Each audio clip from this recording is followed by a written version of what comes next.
اسلام کے دامن میں سب سے خوبصورت چیز تصوف ہی تو ہے۔ تصوف کیا ہے؟ اللہ پاک کی معرفت اور پہچان کا نام تصوف ہے۔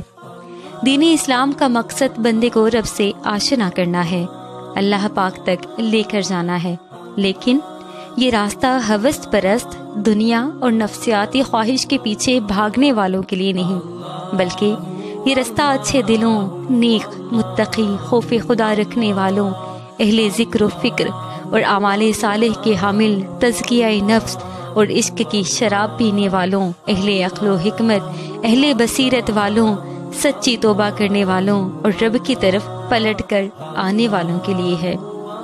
حضرت صوفی برکت اللہ لدھیانی رحمۃ اللہ علیہ فرماتے ہیں،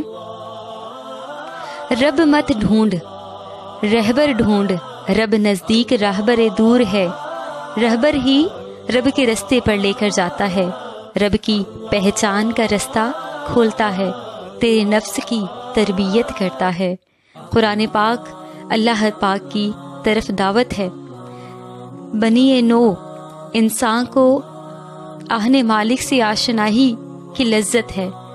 شاہد اسی لیے علامہ اقبال صاحب فرمایا کرتے تھے، دو عالم سے کرتی ہے بیگانہ دل کو، دو عالم سے کرتی ہے بیگانہ دل کو، عجب چیز ہے لذت آشنائی، عجب چیز ہے لذت